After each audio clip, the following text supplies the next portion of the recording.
Hello, friends, and welcome back into March to the Pod, presented by Eternal Roofing.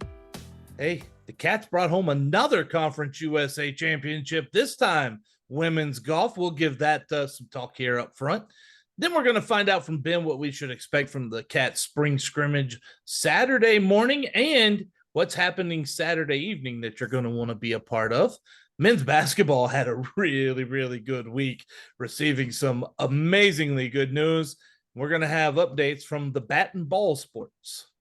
I'm your host, Corey Hogue, the non-FBS insider at Dave Campbell's Texas Football. Find me on your favorite social media channel at Corey Hogue Sports, all one word, CORYHOGUE Sports. I'm joined by the creator and manager of Sports of SHSU, again, all one word, on Twitter and Instagram, Chief Operating Officer of the Cat Fund, and a proud Bearcat alum, Ben Sorrells.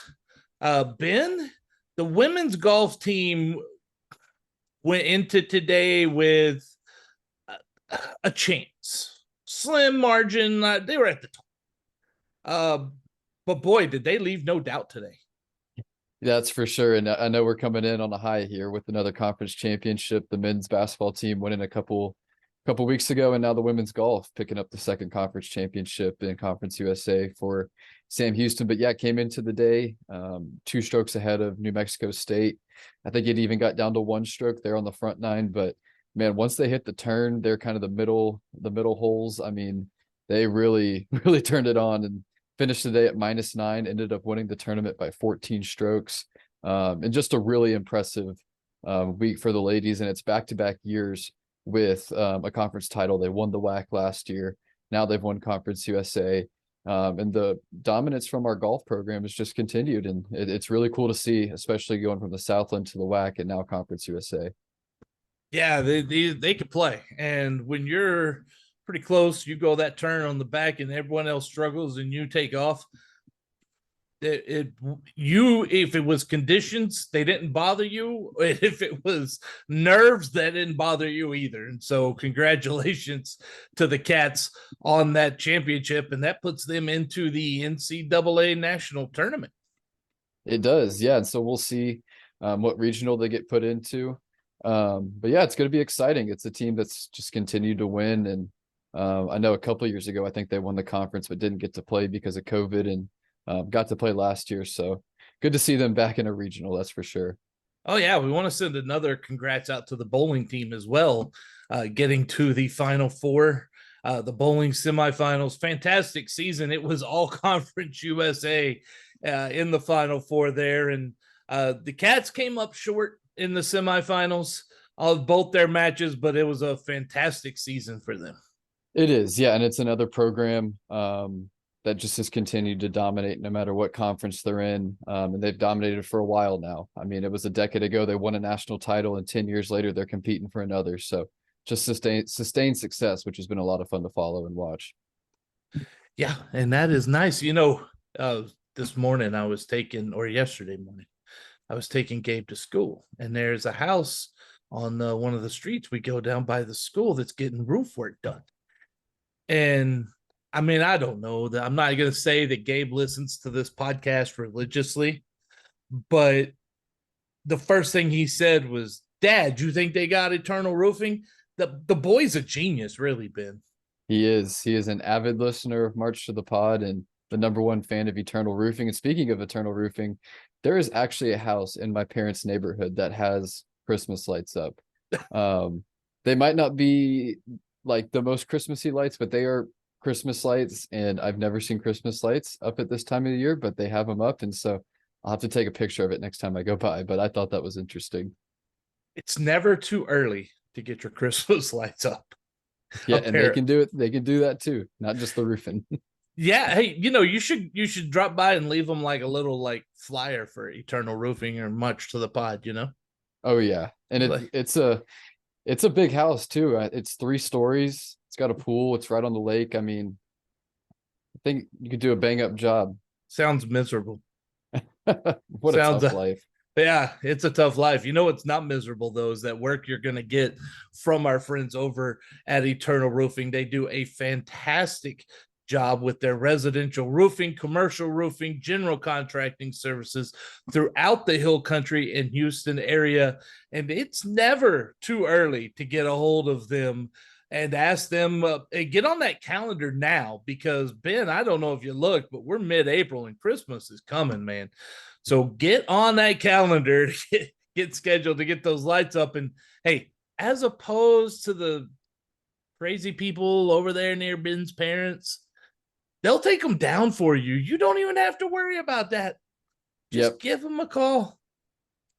Yeah, they'll do your roof, and then once they're done with the roof, they'll put the Christmas lights up, and then they'll take them down a couple of weeks later. And hey, the trifecta. If you want them up right now, I'm sure they could figure out a way to make that happen for you too, right? Yeah, and I actually saw, I think it was on either Instagram or maybe Taylor's Facebook, that they were doing, I think, an 8,000 square foot house, the entire roof, and so a big project for them. So if they can do that, they can do yours. If they can do that, they can do almost anything when it comes to roofing. And we already knew that. And that's why we want you to give them a call in the Hill Country office. It's area code 830-251-5673. The Montgomery office is area code 936-215-8539. And like Ben said, get a hold of Taylor. If you want to email him directly, he's the owner. He's the man. He's the man that has all the plans around Eternal Roofing. So contact Taylor at eternalroofingtx.com. And in the meantime, go to their website, eternalroofingtx.com, and take a look at the gallery of work that they do. It is fantastic. You won't be disappointed. Here's a question for you, Ben. Are we going to be disappointed after the Cat scrimmage on Saturday? I don't think so. If it's anything like the first couple that I've been to, I think fans are going to be really excited. I know the first one that I was at was very evenly matched between the offense and the defense, had some fireworks from the offense, and defense looked good. And then this last one was largely won by the offense. And so I think some fans would be happy to see the offense do well after these past couple seasons that have been a little rough on the offensive side of the ball. So it's going to be fun. It's going to be a good day at Bowers on Saturday at 11 o'clock for the spring game. That just means they're going to complain about the defense. That's all that means, Ben. I guess. Yeah, we'll see, but I think people will be excited to see some offense. We had a saying in the Army: if you're not bitching, you're not happy. There you go. And let me tell you, I had a whole lot of happy soldiers around me. That's all I'm gonna say. Very happy. Very, very extremely happy soldiers. All right. So last week we talked about the scrimmage, how it really tend to focus on specific game scenarios. What was the last scrimmage like? Yeah, so this one, every drive but two, the drive just started on its own 25-yard line and worked its way till it either stopped or scored or whatever the situation was. So that was probably 80-90% of it. And then there were two drives there at the very end that were 2-minute drills. So this one was kind of just a normal scrimmage. Every drive is starting at the 25, kind of where it would usually after a kickoff. So not as much situational stuff, but still a lot to see out of those drives. Yeah, those are the ones where coaches tend to learn the most when they like. Those are the ones they want to really judge that film, who's doing well each snap, each play. Situational can tell you a lot about how they handle certain things sometimes and execute, but that can be cleaned up. What you need is, your typical scrimmage, which is what they had last Saturday. Okay, right. So what do you think we should see on this Saturday? What kind of a scrimmage do you think they're going to have? Yeah, I think it's going to be pretty balanced, especially with guys continuing to get reps on both sides of the ball and the offense being down so many weapons. I know we saw in the first scrimmage that it can be a little inconsistent at times. So I think we may see some of that, which I think is okay. And then another thing to look for is 3 quarterbacks have all been split in the first team reps. Hunter Watson, Jace Bauer, and Grant Gunnell.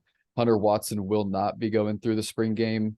He went through a little minor knee procedure this week. Everything's fine. He'll be ready for training camp, but he won't be there. So we'll just see Bauer and Gunnell, maybe a little of Silas Gomez coming in, kind of filling in those reps. So I think it should be evenly matched. It should be a lot of fun. We'll be competitive. From what I'm hearing, it's going to be scored as offense versus defense. So the offense can earn points and then the defense can earn points as well for things like sacks, tackles for loss, interceptions, that kind of stuff. So it should be a lot of fun. And the two quarterbacks we'll probably see a lot of are Jace Bauer and Grant Gunnell. Yeah, and you mentioned that Carter Yates. We mentioned he was down there in Huntsville last week, and he put out some stuff on the Dave Campbell's TexasFootball.com website, where you can find it at TexasFootball.com. Also, you can find recent American Southwest Conference realignment news. I saw that. That's what you're here for, right? You're listening to the Sam Houston podcast to hear about the ASC Division III football. Okay, no, well, I realize you're not. But if you subscribe, you get all of that. Plus this, man, these insider pieces that these guys have done, I think they're outstanding. I really think they are. But I want to say a lot of the stuff that he had in here, people could also read off of Cat Fund too. Yeah, that's for sure. And as little as $10 a month, you can join at cat-fund.com. So be a Cat Fund member, be a Dave Campbell's Texas Football subscriber, and make sure you're plugged into all the latest news. But he mentioned Chris Murray, who we talked about as I'm a fan of as a guy who covered the Hershey Huskies. He also mentioned Kavian Gaither, is a linebacker that that Skylar Cassidy loves. Surprise. I imagine Kavian Gaither is a linebacker that most any defensive coordinator would love. Oh yeah. I mean, conference player of the year, check. Second leading tackler last year, check. Great guy, great player on and off the field. Can't ask for much more. I mean, I don't know. Is that good? I don't know. He's good. That's pretty good. So he's going to run his 4.25. We knew that too, but there was a tidbit I picked up in there, and I'm going to put it out here that I didn't know. I didn't know Skylar's dad was a Division I coordinator, defensive coordinator for 22 seasons. He was raised under it, and he may be 29 in the physical body, but when it comes to football ability, mind, this guy's got to be well into his 40s.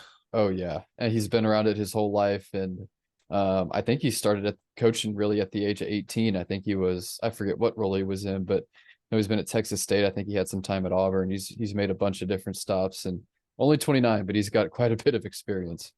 Yeah, and hey, I go to TexasFootball.com, find that story by Carter. He did a great job. He talks about the quarterbacks that we've discussed here. He goes through a lot. He goes through the running back room, the wide receiver room. He understands they're all injured, like we talked about here too, right? And then he goes through offensive line, tight ends. There's a lot of good information he has in there, so check that out as well. All of this, Ben, gets started Saturday morning, bright and early at 11 a.m. Like, see, here's what I don't get. If I was an athletic director, I'm making this a full event, right? I'm having parking lot and tailgate open at 11, right? So I could sell some things, get some people, some alcoholic drinks, get them happy, get them into the stadium about 2, start the game around 2, right? Like you do a normal Saturday. And then do your scrimmage, get done, and then everybody goes over to Johnson Coliseum for the football auction. I think that would just add another layer of excitement here. I'm sure there's a reason. Probably they want to go change, shower, get dressed for the auction, whatever, right? Like, I think that's part of it. I think a lot of it too is there's a baseball game on campus at 3. So I think you go to scrimmage at 11, you go to baseball at 3, you go to auction at 6 and make a whole day out of it. So I think that's kind of where the thinking is. You can increase the people going to baseball, maybe the people that were going to baseball come to football, and then everybody go to the auction afterwards. So that's kind of my thinking behind it. That could be too. The other events going on around campus definitely have an influence on the timing of these things. I'm not sure if 3 hours between baseball game and start of auction is going to be ideal, though. Yeah, I mean, college baseball games that they might finish in 3, they might finish in 5. You never know. They might finish in 2.5 as well. We They could might talk. finish the next day. They might. You truly don't know, but at the same time, this is a completely off the rails topic. I think the pitch clock has been outstanding for all of baseball. I don't know. I'm a fan, dude. These games Give me more move. baseball. Well, you're I'm getting a more baseball faster. I mean, I guess You were I'm a traditionalist. You were wasting a half hour of your life watching men stand around and grab their crotch. And I got to be at the ballpark longer. Oh, all right. So you spent more of those $10 beers. There you go. Yeah, I don't know. See, that's why, like, honestly, man, I love baseball. Baseball is by far my favorite sport. I'll say it over and over again. But 3 hours, man, that's too much this day and age. And I think what they've done on all levels, in college led the way on this. College had that pitch clock long before, had these rules, and then Major League Baseball experimented in the minor leagues. Like you didn't get the experiment done in NCAA. Well, whatever. I think there could be better coordination between MLB and NCAA. I really think there could. I think they've gotten a little better timing the Major League Baseball draft and things away from College World Series. You know, back in the mid-90s, dating myself when I was in high school and attending College World Series in Omaha, Nebraska, guys were finding out if they were getting drafted on a day they're playing a College World Series game, which was flat out ridiculous. So at least some of that has improved. There's just a whole lot more, in my opinion, that they could work together on and improve baseball as a whole, because we all are learning this stuff. I like what they've done. I like the 18-second timer. I like the on base timer. And as long as, and I know this is where we get tricky, as long as we're able to use some common sense sometimes and, you know, understand that there's times we need to restart a clock. And at the games I've been at and most of the baseball I've seen, from minor leagues to majors and everything, they do a good job of that, actually. And I think it has improved the pace of game, and it's definitely made it more enjoyable for me to watch it too, because I'm not having to worry about staying up till 11 o'clock at night to catch the darn Rangers. Yeah, and at the end of the day, I really don't care. I mean, the pitch clock, it is what it is. It doesn't really bother me. But the thing that does bother me is, I know at the MLB level, there being no shift. It's just like telling an NFL defense they can't stack the box. I mean, I just feel like it's a little silly. So pitch clock, whatever. The shift, put the players where you want them to be. Well, Football segment, we're on defensive baseball alignments. No, here we are. I mean, in fairness, we were pretty much done talking about football, but we'll get back to football in a minute. You know, when it comes to the shift, did I enjoy watching a ball hit to right field that would normally be a single caught by the second baseman making a long throw? No, man. Like, I just think that's where it got to be a little bit ridiculous. I'm okay with what they do. They allow them over to second base. And I don't know that it's been a big difference, right? I haven't heard a lot of the teams and managers and players complaining because I don't know that batting averages have gotten a lot higher from it either. I think a lot of it is about locating your pitches to where your fielders are positioned. Right. No, I agree with that part. Statistically, I don't think there's been a massive change, but I just don't know if I mean, I guess the NBA doesn't allow defensive 3 seconds, but that's true. I don't know. It's just interesting. Yeah, you know, you're one of them no change guys. Nobody likes change. I know I'm the old head here, right? It is something to be like. I would think normally I would be the traditionalist, but I'm not on a lot of these areas. And I feel like I am for a lot of them, which is funny. Well, and I was when I was younger, right? Like as I've grown, I've kind of softened on a lot of that. And I'm not sure, if that's called progress or a mental disability. Maybe some of both. Who knows? Could be a little of all of it. It really There you could. go. Hey, That's how we back. wrap up the football. That's right. Back to football. The auction on Saturday night at 6 p.m. If you can attend, they have general admission tickets available. And they had some items they posted the other day, about a week ago, that they have available there. Football from the national championship game in Frisco. Some signed memorabilia, helmets, old jerseys, man. The blue jerseys got some signatures on there. So a lot of good stuff there. Get out to the auction, help them raise money. This money goes to help with some of their educational, but also nutritional needs. Because the school has made a commitment to this program to bring them in over summer, and to do that costs a good amount of money. And this is a time where if you want to see, I'll say it all the time, you're going to hear it more often.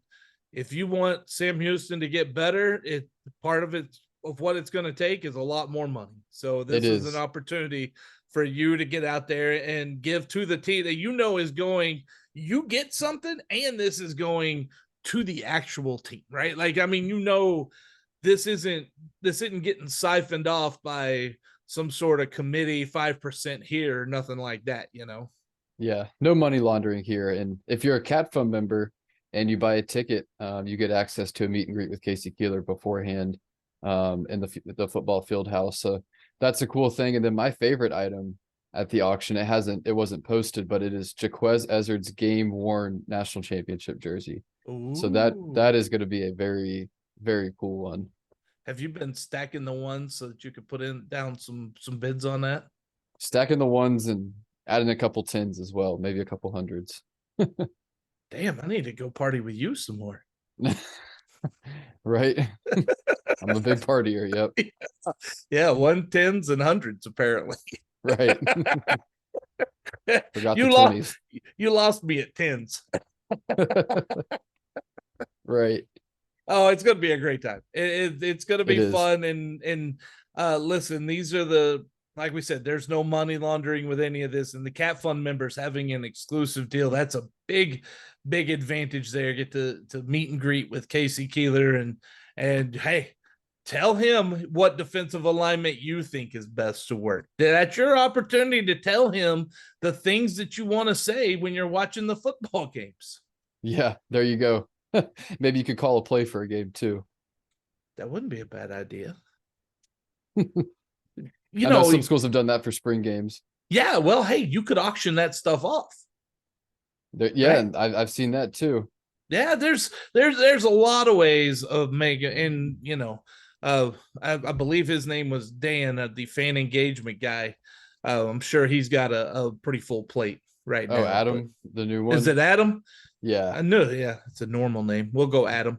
But I know he's got a whole lot on his plate with this, but I'll be interested to see what some of that stuff becomes, because there are a lot of opportunities that you don't even always notice that are chances to and opportunities to raise money, or maybe if you're not raising money, you're connecting with more of the local community, getting them emotionally invested into your Bearcat football program.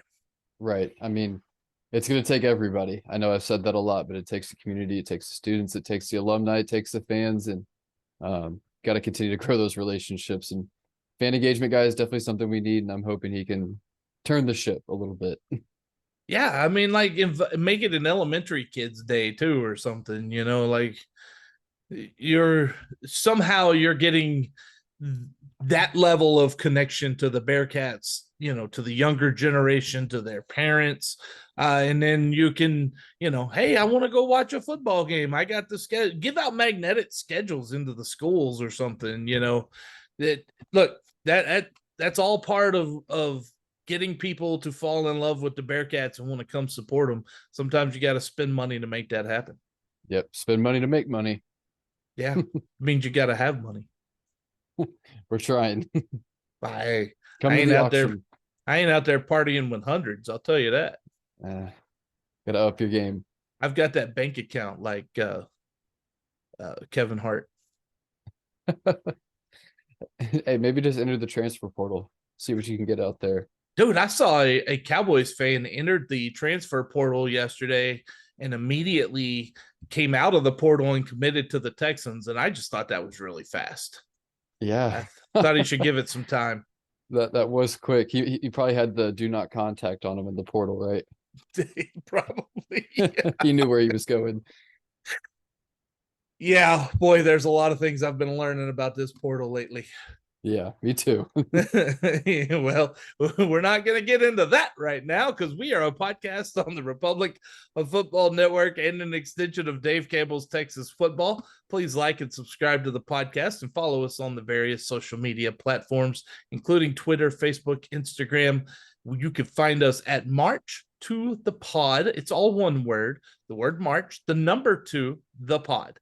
And if you're watching us on the YouTube page, special hello to you. And also, we would like to encourage everyone, when you go to texasfootball.com and check out Carter's story, we would greatly appreciate it if you would become a subscriber. For $50, that's the top level right now of subscription service. There are lower levels at texasfootball.com. But for $50, you get 3 magazines. You get all the insider notes. And trust me, those are coming more and more. You're getting more of the inside information that's coming from maybe some of the non-FBS colleges. If you're following, you've got the high school podcast, Step and Step. We know how much those things you want to know about high school football. That is the one that I listen to learn what's going on around the state of Texas. So much and so much more is coming. Plus, you get the summer magazine before it hits shelves. You get a recruiting magazine in November, and you get a basketball magazine, around that same time. You're going to get basketball and a recruiting magazine. It's a great deal. You also have access to all of the content at TexanLive.com, which is, we're pretty soon, I think, Ben, you're going to see us bring all of that under one platform. Hey, Texan Live is growing.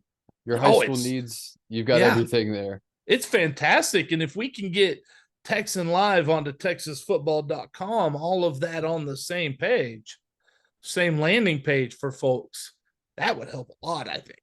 Oh, yeah. I mean, it's already doing a bang-up job. Yeah. As it is. But also, I would like to remind you where I am on the totem pole at Dave Campbell's Texas Football. That would be the very bottom. And before you... No, I just want everyone to know that's where I want to be, right? Low expectations, low productivity, right? Like, that's how it goes, isn't it? Right. If we'll cut this part out. We won't let Tepper hear this part.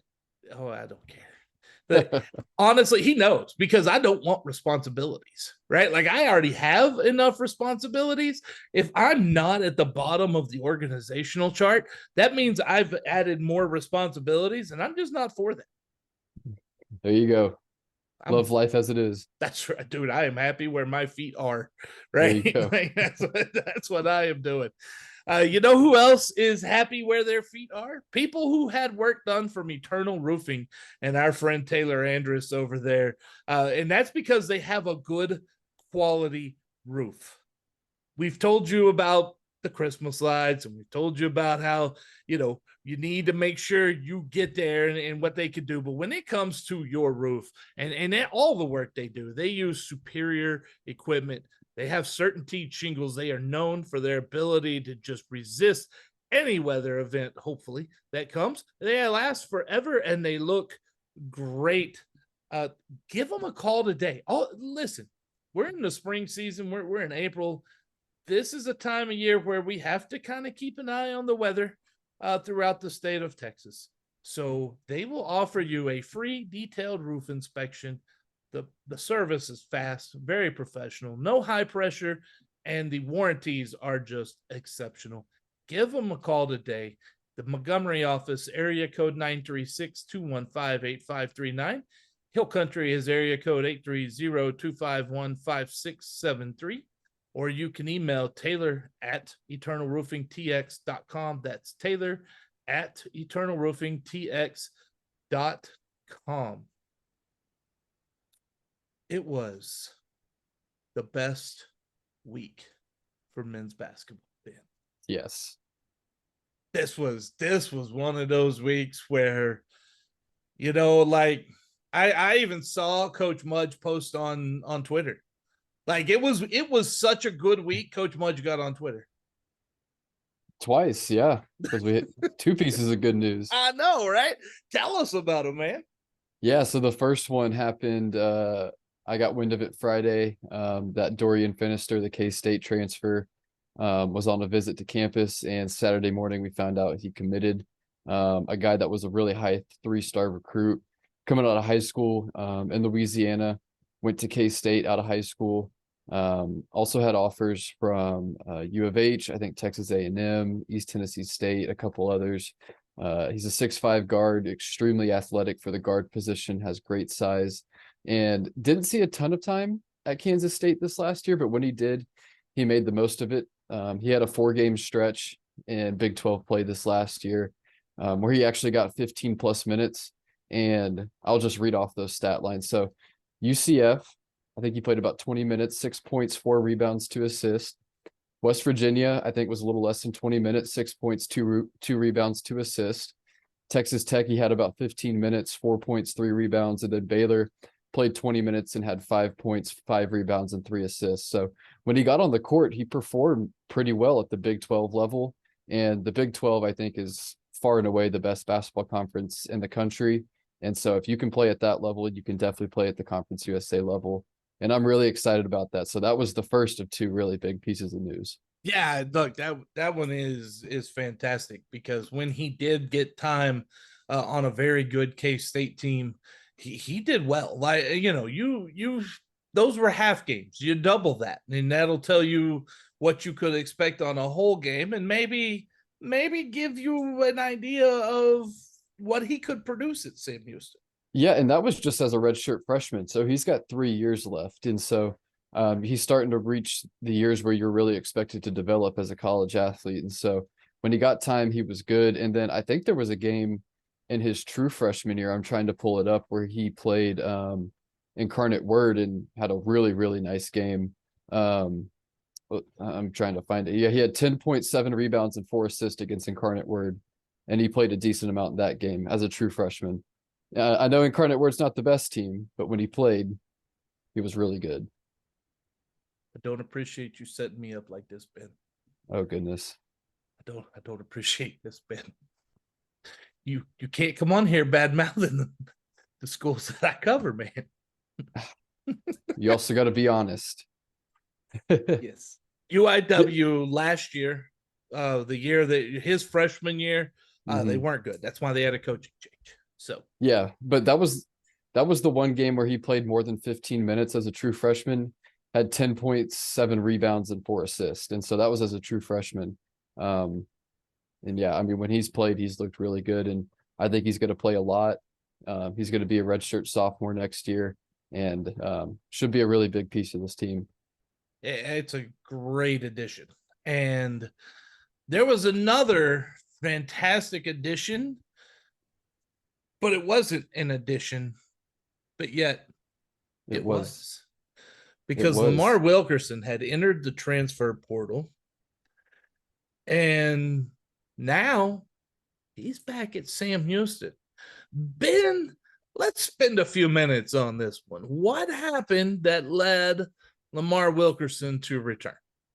Yeah, nothing that I know for sure, but just a couple of things that I think might have happened is, one, I know he was kind of on the border of what he wanted to do originally, whether that be staying or going. I didn't know that part. And so when he entered, it wasn't too surprising. But it really just feels like he wanted to test the waters and see what was out there. And maybe he didn't see what he liked. Sometimes maybe you only have a lateral move or a move down, and it's just not worth going somewhere else. And the best move is to come back. So it's a team that he knows he's going to be the guy on. He's going to be the star. He's going to be able to take shots and going to be comfortable in the system. And so I think that definitely played a big part of it. And maybe the market that he expected to be there just wasn't there. This has been a very guard heavy year in the portal at the D1 level, at least. And so I think that could have played a part in it as well. The big market is very thin. The guard market has been very saturated. So those are just some of my thoughts on why it might have happened. You see, it's a lot like any sport. Basketball is doing the same. This is what I think the transfer portal is going to work. Some of the issues, not all of them, but some of the issues with the portal. If your concern is that too many kids are entering, I think that's going to work itself out. Because there is a very large percentage of players that enter the portal that do not end up at a new place. It's close to 50%. And so a lot of it is based on need. And I've talked with football coaches, and, football this week, let's just break it down, Ben. Football this week had a guy enter, defensive back enter the transfer portal, yesterday? Today? Yeah, Crosby today, yeah. Yeah, then we're recording this on Wednesday. I believe I changed my calendar. I believe it's Wednesday, April 17th right now when we're recording. It is, yeah. Good. At least I remembered to change my calendar today. Anyway, back on to where I was, if I can even remember. The cornerback market in football. Yeah, it's like the guard market, dude. It's saturated. They're a dime a dozen. Running back market. You need a running back, they're all over the place. You need wide receivers. You need skill position in football, they're everywhere. You need guards in basketball, they're everywhere. You need forwards, there's a good supply. You need big men, they're prime real estate. And it works the same in football. You want big men, you want offense and defensive linemen, that's prime real estate. And if you're not one of those, your chances of getting taken out of the portal, ending up at a new location, are slim and none. And also, I want to say this too, for Lamar to be able to enter the portal and explore and come back, and I mean, I'm not sure how scholarship situation works, if there was money left, but a lot of times in these situations, players will leave, then want to come back, and the school's already moved on and used up that scholarship money. So right, yeah, that's definitely part of it too. Yeah, I mean, that's a big part. So credit to Coach Munch, credit to Lamar for exploring and then realizing, hey, this probably ain't going to work out the way I thought it would. That's fine. Coach Munch said, hey, appreciate it. Come on back and let's go rewind this and do it back again. Yeah, and going into next year, you returned 5 of your top 8 scorers, and all those guys, I believe, are seniors. So you've got Lamar, obviously, you've got Cam Hoofner, Kean Scroggins, Damon Nicholas, and Marcus Boykin. And that's a really, really impressive core 5 that you can return at the mid-major level. And I'm sure you saw that stat in the Final Four where I think 18 of the 20 starters were juniors or something along those, at least a junior. Yeah. And experience wins in college basketball nowadays. It's not the freshmen like Coach Calipari back in 2010 or 2012 at Kentucky. It's the experience that's going to win. And so you've got 5 guys returning that are all seniors that could all slot into your starting lineup. And then you've added it in the portal as well. So I'm really excited about what this team's going to look like. I think you just need to add one more big. Can I punch a slight hole in what you said there? Yeah, go for it. Oh, you were Jesus. Oh, good Lord. Sorry. Refresh me again. I totally lost train of thought right there. I got distracted out the corner of my eye. I was just saying Sam Houston returned 5 out of the top 8 scorers. And the experience. Yeah, the experience. It's not just this year.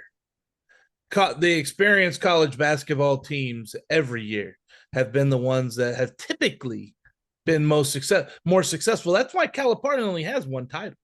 Mm-hmm. Those young guys get in there, and it typically is your more experienced teams. There are outliers, there always will be, but typically it is your more experienced teams that do win that there.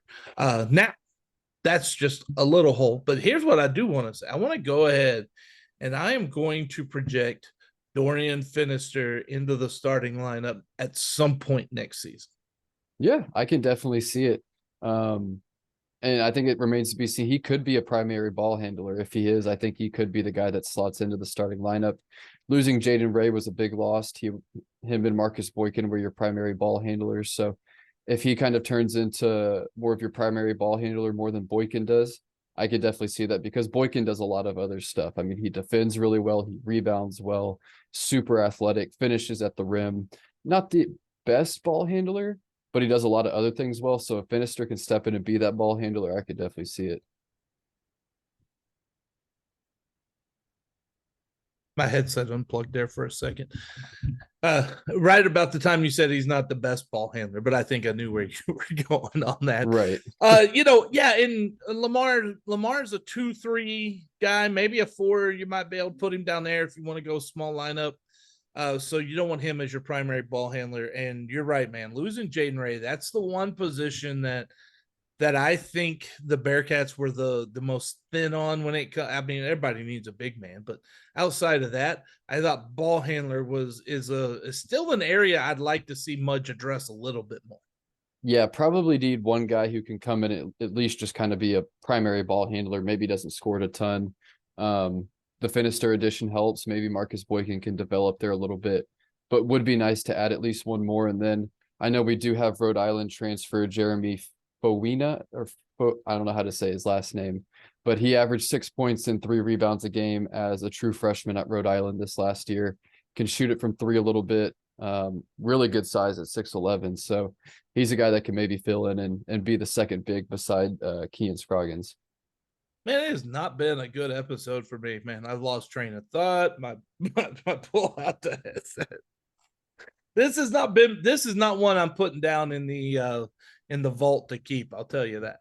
No, but hey, that's okay. That's what I'm here for, right? That's right. It happens. Jeremy Fumina. That's how you pronounce it. Want to make sure I got that right. Yeah. Well, good. I'm glad you did. I'm glad you looked it up. Yep, 5.3 points and 4 rebounds a game as a redshirt freshman, 6'11", and actually shot at 32% from 3 this year at 6'11". So could be a nice addition.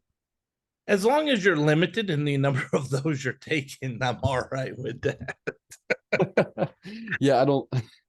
That's what, and you bring up a point there that I hadn't even thought about, but you do lose a decent amount of 3-point shooting in David Barnes leaving, Owen McGlashan leaving off the bench, Jaden Ray leaving was a good 3-point shooter. And so you have Lamar back, you have Cam Hoofner back, but you really don't have a lot of pure shooters outside of those two. So that might be something that Coach Mudge targets on the bench, maybe at the 2, 3, 4 kind of position as a guy who can stretch the floor and shoot it well. All right, so here's what you got to find, Coach Mudge. I need you to find a ball handler who is just dead aim from 3-point land, okay? Easy, right? Yeah, they're also a dime a dozen, aren't they? Oh, yeah. Plenty of them. You know what costs a little more than a dime, but not much more? What's that? The Cat Fund, man. Yep.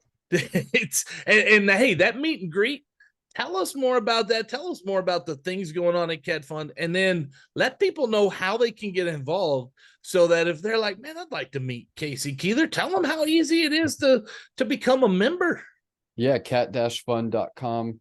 We've got all of our membership levels there, starting at as little as $10 a month. You can sign up and join, and once you join, you'll get access to all the exclusive content on Cat Fans, as well as additional things depending on what level you sign up with. But yeah, to get access to the meet and greet, sign up, purchase a ticket, email us at catfund2022@gmail.com. Let us know you purchased your ticket so we got you down. And about 5 o'clock in the field house, just outside of Bauer Stadium. We'll meet there kind of in the trophy room with Casey Keeler for a little bit and then head over to the auction. So if you have anything you want to say to Coach, it's a good way to do it. So you're telling me if people were to sign up today, tomorrow, Friday, and then send the email that they could be in there Saturday giving their coaching advice? Yeah, easy as that. Come on, Corey. Let's go, people. Do it. Looking at you too. Whatever you got to say to coach. Hey, me and coach are good. I Yeah. ain't got Yeah. no problem. No. I actually I haven't talked to Keeler in a while, but no, Keeler is awesome, man. He is. He is and he understands. I don't think I've done anything to make him mad. It's there may be some non-FBS goals I can't say that about, but We're all good here at Sam. we're all good at Sam right now. You know Yep. who else is all good? And was an alum at Sam? Taylor Anderson, Eternal Roofing. Dude, you are on it today. You're carrying the show, Ben. I'm doing my best. You're the My back is all-star. hurting. You're the all-star. You just are today, and so is Taylor Andrus and his crew at Eternal Roofing. We've told you about the roofing work they can do, and we told you about general contracting, but we didn't go into detail. So let's do that a little bit for you. They can paint the interior, exterior of your home or business, install your gutters, garage doors. They can put in floors, perform any woodworking need. If you need any crown molding done, any shelf work, they can repair sheetrock, which some of us could run through a sheetrock over a brick wall, and are the choice. Like we've said, when you need your Christmas lights installed. Ben, did you see that tweet I sent today about I'm running through sheetrock because there's no way I'm getting through a brick wall? I didn't, but I need to go look it up now. Yeah. The way I'm working today, I forgot even what I was talking about at that point, but let's see. Good God, man. Every time I do this, I realize I post too dang much. Cover a lot of schools or something like that. I know, Right. a lot of retweeting. Oh, it was Joey McGuire. That's who it was. The insider piece on Joey when he talked about how the quote was the excitement, support, and resources pumping into this program eliminate excuses. And I like that. We've put ourselves in a position to compete from a facilities and collective standpoint to make a real run as a football program. Now it's my job to make sure we're putting that product on the field. Dude, I can't make it through no way in hell I'm getting through a brick wall. Sheetrock, though. Sheetrock, man, for Joey, I'm all up in there. And I wouldn't even like it because I don't like being messy like that. Like, you bust sheetrock, it gets all over your clothes and stuff.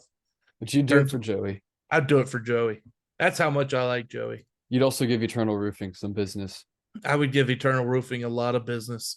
You know what? We're going to have to get back to this in just a second because I have something funny to tell you. But as far as Eternal Roofing goes, we want you to contact Taylor Andrus and his crew. Like we've told you, they do amazing work.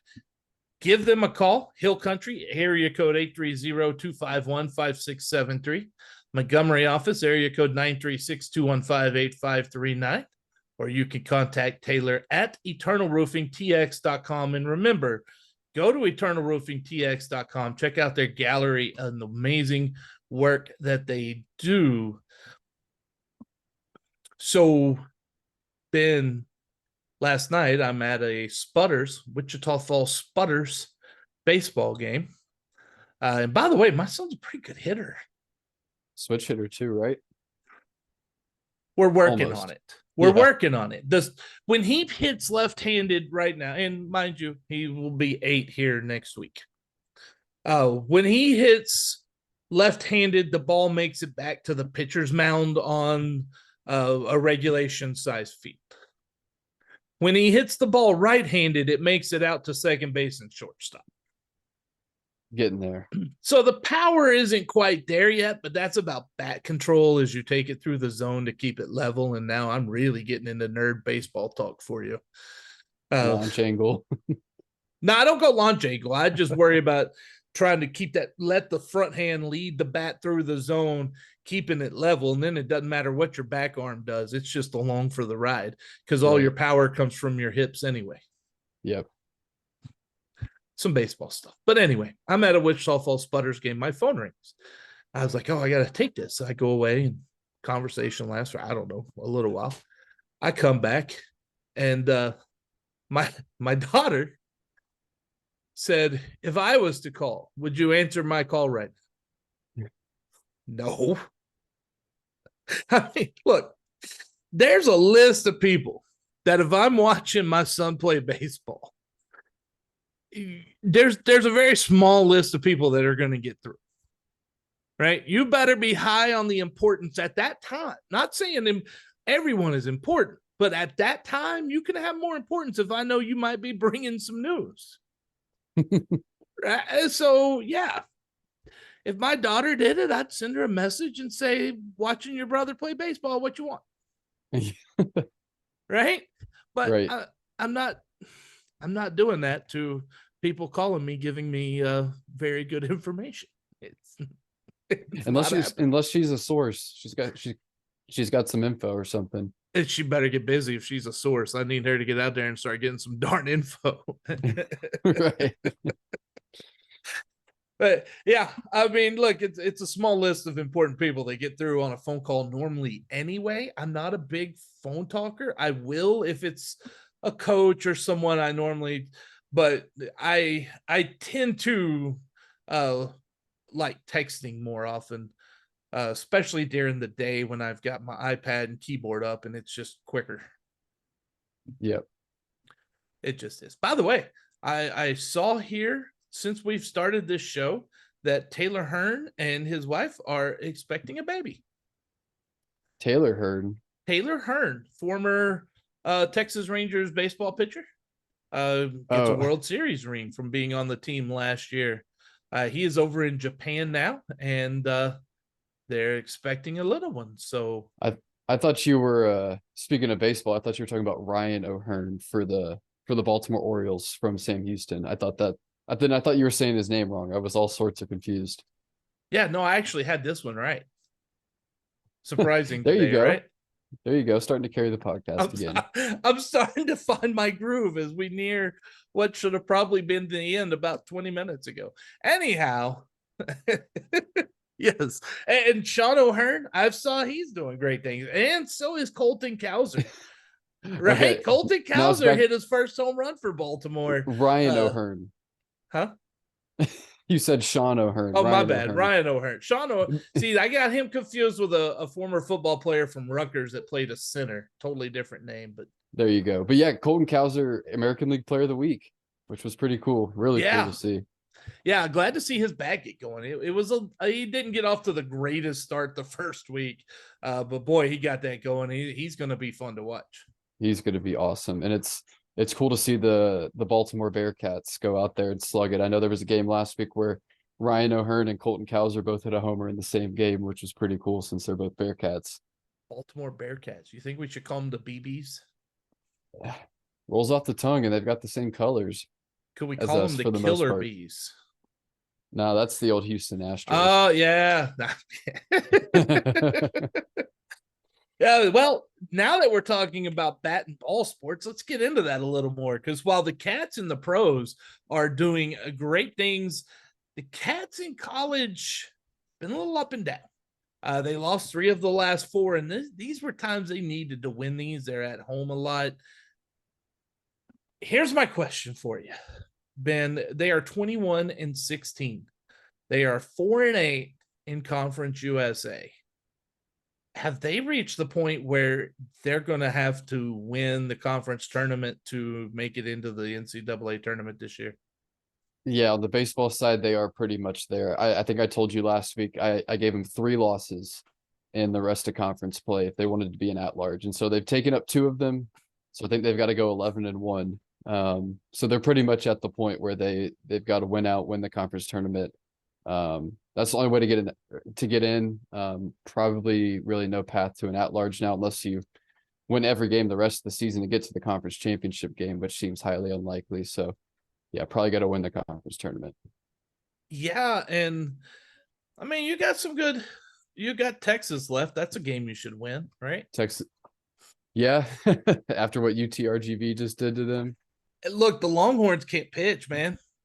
They hit 9 batters and walked 9 or something crazy like that last night. They gave up so many free passes. And then what's funny is David Pierce was like, I got to get it fixed. Yeah, because you became the pitching coach because you fired the last 2, fool. I know. Anyway. That would be fun to beat them, though. That would be a lot of fun. Oh, yeah. And what happened to Baylor? They're not as good this year. They haven't been good the past few years. We throttled them last time we played them 18-3, and you get them one more time next week in the midweek. Is Steve still there? Is he still their coach? Is it I'm not Rodriguez? 100% sure. Yeah, I don't. But my good, hey, look, that trip to Louisiana Tech at the JC Love Field, that looks like a tough. It does. And the remaining conference schedule, you've got three of maybe the worst teams in conference. FIU's probably middle of the pack. But FIU, Middle Tennessee, and Jack State, you've got to win all three of those series. And Louisiana Tech's going to be really tough, especially when it's at Louisiana Tech. They're playing some really good ball right now. Yeah, and that I think that loss on the road last night was killer too. 7-9 on the road. You need to be at that 800, that 500 mark right now. Needed to win that game at McNeese. Those midweek games can be very, very tough on you. When it comes to that at-large resume. Right. And we were already struggling, and then going and losing to a middle of the pack Southland team does not help. So now they've got Middle Tennessee State. Is this a sweep coming this weekend? I think it definitely could be. I don't know if panic is the right word, or panic mode is the right word, but maybe a sense of urgency is starting to creep in, hopefully. Maybe you're a little frustrated and upset, and it's a series that you should win. Middle Tennessee's one of the teams down there at the bottom of the conference. And so would be very nice to get a sweep.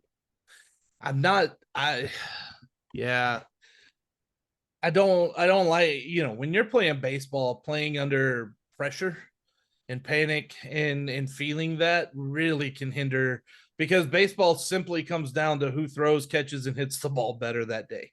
Right. That's really what it comes down to. And if you're a little tight, you're a little behind on a fastball, or you're a little ahead of a breaking pitch, or that ball, you're a little worried when it's coming to you, you might not field it, instead of confident and watching that ball into the glove.